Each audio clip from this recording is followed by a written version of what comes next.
So it is truly my honor to introduce to you P.J. Sykes.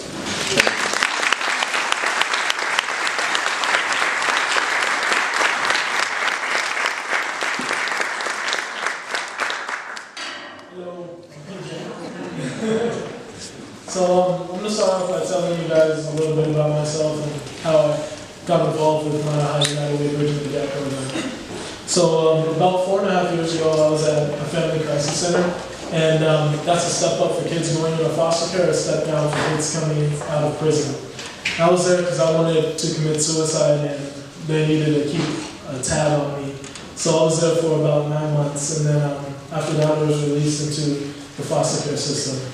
And I was in the foster care system until my 18th birthday. And after my 18th birthday, I was on my own. There was no services to help me out in order to get me off my feet, or get me off my feet. So from there, after I didn't have anywhere to go, I was couch surfing and I was sleeping on friends' couches. I spent a couple of nights out on the street, and during that time, I was calling around, seeing if I qualified for anything that was making me helping me qualify for aging out of the foster care system. And I talked to a Chafee agent, and they told me that my United Way was actually giving out housing vouchers. So I walked into my United Way, and from there, my life was changed. I was there, and I went through the meetings, and I went through all the paperwork, and I got my own voucher, and now I have my own place to live, and I have a wife, and I have a child on the way. And just do my spoken word poetry, so I'm going to perform a little bit of spoken word poetry for you guys. I sat down and talked to a counselor at my school. Cause someone once told me that my life was the #1 rule. Constantly thinking about taking myself out of this world was the #1 mistake, cause it was over a girl. She said, tell me what happened, what could she possibly do to break a young man that's as strong and as willing as you?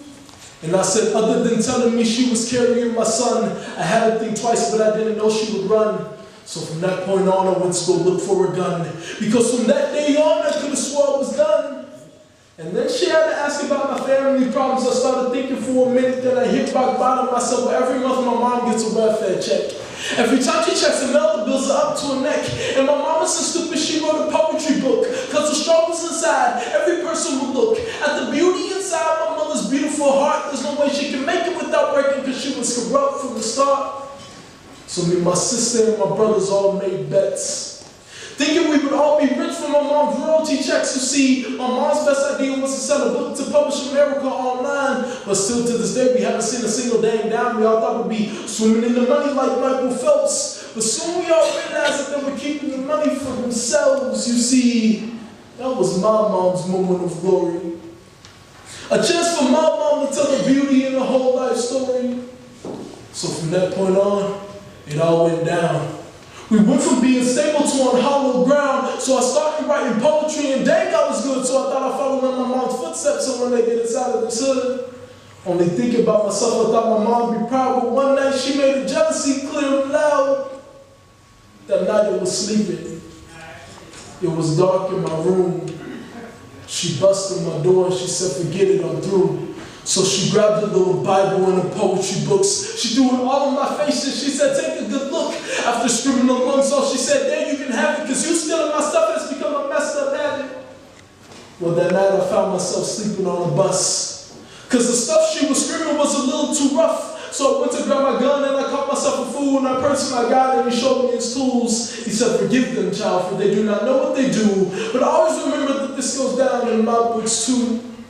My counselor said, dang, I don't know how you feel. I said, my stomach is always empty, but my brain's my meal. You see, my mom was raped when she had me. But still to this day, I can't figure out why she had me. And I wouldn't want to follow in my father's footsteps, but he's never wiped these tears.